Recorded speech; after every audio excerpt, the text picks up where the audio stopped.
Histoire l'étoile du matin et l'étoile du soir. Il était une fois quelque chose d'extraordinaire. Si cela n'était pas arrivé, on ne le dirait pas. Il était une fois un empereur et une impératrice sans enfants. Alors ils recherchèrent tous les sorciers et sorcières, toutes les vieilles femmes et astrologues. Mais leur habileté se révéla vaine, personne ne sut comment les aider. Finalement, le couple royal se consacra à l'aumône, à la prière et au jeûne, jusqu'à ce qu'une nuit l'impératrice rêva que le Seigneur avait eu pitié d'elle et lui apparut et lui dit : « J'ai entendu vos prières et je vous donnerai un enfant, dont on ne trouve pas d'équivalent sur terre. Votre mari, l'empereur, doit se rendre demain au ruisseau avec un hameçon et une ligne, puis vous préparerez de vos propres mains le poisson qu'il attrape et le mangerez. » Avant qu'il ne fasse assez jour, l'impératrice se rendit chez l'empereur et le réveilla en lui disant : « Lève-toi, mon royal époux, c'est le matin. Pourquoi ? Qu'as-tu aujourd'hui, ma femme, pour que tu me réveilles si tôt ? Répondit l'empereur. Un ennemi a-t-il franchi les frontières de mon pays ? À Dieu ne plaise. Je n'ai rien entendu de tel. Mais écoute mon rêve. Et elle lui en a parlé. Lorsque l'empereur entendit son histoire, il sauta du lit, s'habilla, prit l'hameçon et la ligne et, à bout de souffle, se dirigea vers le ruisseau. Il jeta l'hameçon et vit bientôt le bouchon sur la ligne. Il la sortit, et qu'a-t-il vu ? Un gros poisson, entièrement fait d'or. C'était étonnant qu'il ne soit pas mort de joie. Mais qu'a dit l'impératrice en le voyant ? Elle était encore plus folle. L'impératrice cuisinait le poisson de ses propres mains, le couple royal le mangeait et l'impératrice sentit instantanément que la promesse serait tenue. La servante qui débarrassait la table aperçut une arête de poisson dans l'assiette de l'impératrice et pensa qu'elle la sucerait pour savoir quel goût a la nourriture préparée par les mains royales. Un jour, l'impératrice reçut en cadeau un beau garçon, beau comme un petit ange. Cette même nuit, la servante eut aussi un fils qui ressemblait si exactement au prince qu'on ne pouvait les distinguer l'un de l'autre. L'enfant de la servante ressemblait précisément à l'enfant royal.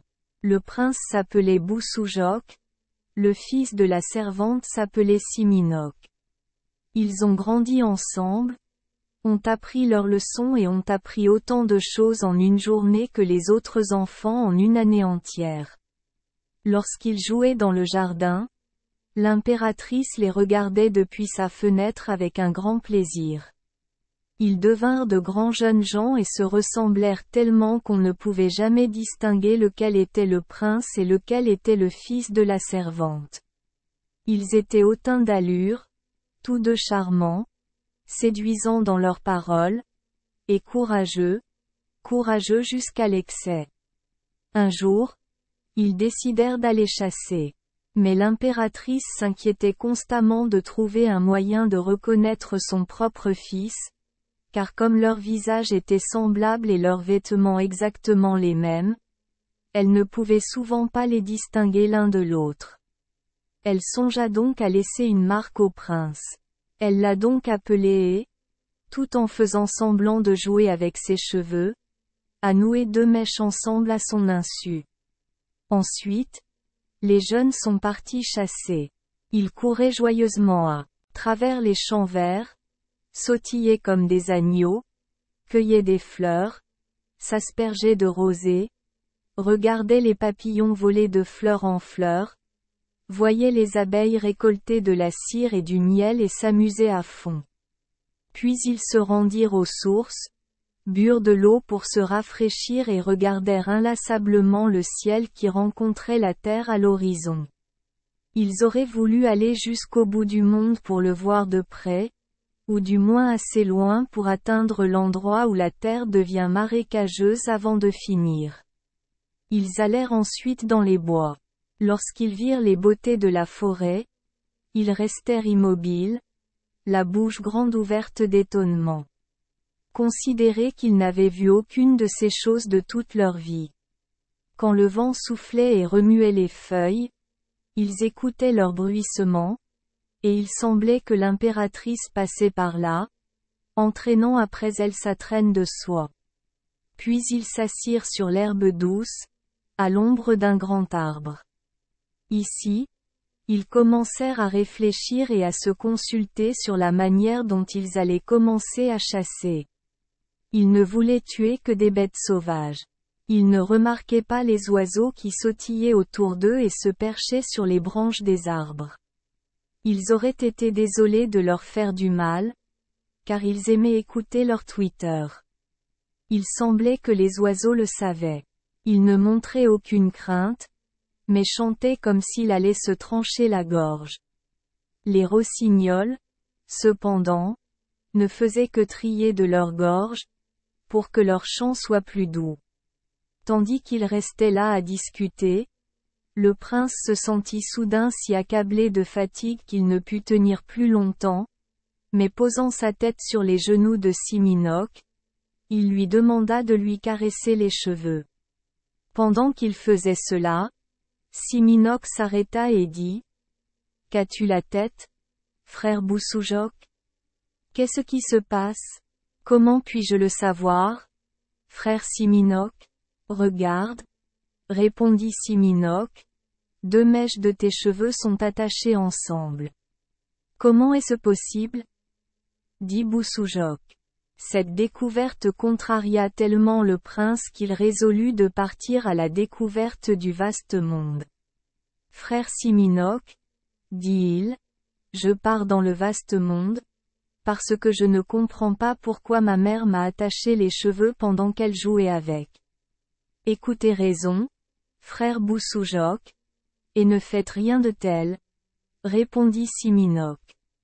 Si l'impératrice vous a attaché les cheveux, ce n'était certainement pas dans un mauvais but. Mais Boussoujoc resta ferme dans sa résolution, et lorsqu'il prit congé de Siminoc, il lui dit : Prends ce mouchoir, frère Siminoc, et si jamais tu vois 3 gouttes de sang dessus, tu sauras que je suis mort. Que le Seigneur vous aide, frère Boussoujoc, afin que vous puissiez prospérer. Mais je vous en supplie encore une fois par mon amour, restez.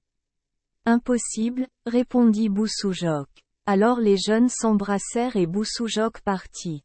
Siminoc resta derrière lui, le regardant avec envie jusqu'à ce qu'il soit hors de vue. Siminoc retourna alors au palais et raconta tout ce qui s'était passé. L'impératrice était folle de chagrin. Elle se tordit les mains et pleura jusqu'à ce que ce soit pitoyable de la voir. Mais elle ne savait que faire et finit par se consoler un peu en regardant Siminoc. Au bout de quelque temps, celui-ci sortit le mouchoir du prince, le regarda et vit dessus 3 gouttes de sang. Puis il dit : « Oh ! Mon royal frère est mort. Je vais aller le chercher. » Prenant quelques provisions pour le voyage, il partit à la recherche de Boussoujoc. Il traversa des villes et des villages, traversa des champs et des forêts, errant encore et encore jusqu'à atteindre une petite cabane. Là, il rencontra une vieille femme à qui il demanda des nouvelles de son frère. La vieille lui dit que Boussoujoc était devenu le fils de l'empereur qui régnait dans le quartier. Lorsque Siminoc atteignit le palais de cet empereur, la princesse, dès qu'elle le vit, pensa qu'il était son mari et courut à sa rencontre. Mais il dit : « Je suis le frère de votre mari. J'ai entendu dire qu'il était mort et je suis venu ici pour apprendre quelque chose sur lui. » « Je n'arrive pas à y croire, répondit la princesse. Tu es mon mari, et je ne sais pas pourquoi tu le nies. Ma foi a-t-elle été mise à l'épreuve, étais-je déjà trompé ? Rien de tel, mais je vous dis sincèrement que je ne suis pas votre mari. La princesse ne voulait pas le croire. Alors Siminoc dit : Le Seigneur montrera la vérité. Que l'épée accrochée à ce clou égratigne celui de nous deux qui se trompe. Instantanément, l'épée sauta et coupa le doigt de la princesse. Alors elle crut Siminok et lui accorda l'hospitalité qui lui était due. Le lendemain, il apprit que Bou-Soujok était parti chasser et n'était pas encore revenu. Alors lui aussi monta à cheval, prit quelques lévriers et suivit son frère dans la direction dans laquelle il était parti. Il chevaucha encore et encore jusqu'à ce qu'il atteigne une forêt, où il rencontra la sorcière des bois. Dès qu'il l'a aperçue, il s'est lancé à sa poursuite. Elle s'enfuit, poursuivit-il, jusqu'à ce qu'elle ne perçoive aucun moyen de s'échapper. Elle se balança dans un grand arbre. Siminok descendit de cheval, attacha son cheval à un arbre, fit du feu, sortit ses provisions et commença à manger, en lançant de temps en temps quelque chose au lévrier. Oh, mon Dieu! Oh, mon Dieu! J'ai si froid, dit la sorcière des bois. Mes dents claquent. Descendez et réchauffez-vous près du feu, répondit Siminok. J'ai peur des chiens, dit elle. N'aie pas peur. Ils ne te feront aucun mal. Si vous voulez me rendre service, répondit la sorcière des bois, prenez une mèche de mes cheveux et attachez vos chiens avec. Siminok a mis les cheveux au feu. Oh! Comme les cheveux que je t'ai donnés sentent horriblement. Tu les as mis au feu. Va-t'en d'ici et ne dis plus de bêtises, répondit Siminok. Un des chiens a mis sa queue un peu trop près du feu et l'a brûlé. C'est ça qui sent si mauvais. Si tu as froid, descends te réchauffer. Sinon tais-toi et laisse-moi tranquille. La sorcière des bois le crut, descendit, s'approcha du feu et dit, j'ai faim. Que dois-je te donner à manger? Prends ce que tu veux de tout ce que j'ai. J'aimerais te manger, dit la sorcière des bois. Prépare-toi. Et je te dévorerai, répondit Siminok. Il a lancé sur elle des chiens pour la mettre en pièces. Arrêtez, cria la sorcière des bois. Rappelez vos chiens pour qu'ils ne me déchirent pas, et je vous rendrai votre frère avec son cheval, ses chiens et tout. Siminok a rappelé les chiens. La sorcière des bois déglutit 3 fois et Bou-Soujok, son cheval et ses chiens arrivèrent. Siminok lança alors ses chiens sur elle, et ils la déchiquetèrent en viande hachée. Lorsque Bou-Soujok reprit ses esprits, il s'étonna de voir Siminok là-bas et dit « Bienvenue, je suis heureux de vous rencontrer si bien et si gai, frère Siminok, mais je dors depuis très longtemps. Tu aurais pu être bien dormi jusqu'à la fin du monde, si je n'étais pas venu ?» Il a répondu. Alors Siminok lui raconta tout ce qui s'était passé depuis leur séparation jusqu'à ce moment. Mais Bou-Soujok le soupçonnait. Il pensait que Siminok avait gagné l'amour de sa femme et ne le croirait pas quand il lui dirait la simple vérité, qu'une telle idée ne lui était jamais venue à l'esprit. Maintenant que Bou-Soujok commençait à être jaloux de sa fiancée, il se comportait comme un fou. Alors, submergé par de mauvaises pensées, il conclut un accord avec Siminok pour bander les yeux de leurs chevaux, les monter et les laisser transporter leurs cavaliers partout où ils le voulaient. Cela a été fait. Lorsque Bou-Soujok entendit un gémissement, il arrêta son cheval, détacha le bandage et regarda autour de lui. Siminok était introuvable. Pensez-y. Il était tombé dans une source, s'était noyé et n'en était plus jamais ressorti. Bou-Soujok rentra chez lui et interrogea sa femme. Elle a raconté exactement la même histoire que Siminok.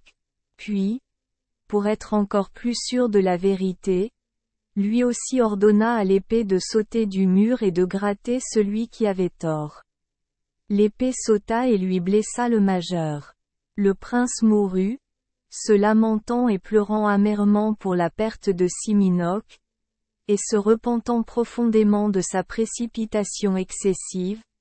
Mais tout était vain, rien ne pouvait être changé. Alors, dans son chagrin et son angoisse, il résolut de ne plus vivre sans son frère, fit bander ses yeux et ceux de son cheval, le monta et lui ordonna de se précipiter vers la forêt où avait péri Siminoc. Le cheval allait aussi vite qu'il pouvait, et dodu. Il tomba dans la même source où Siminoc était tombé, et là aussi Boussoujoc termina ses jours.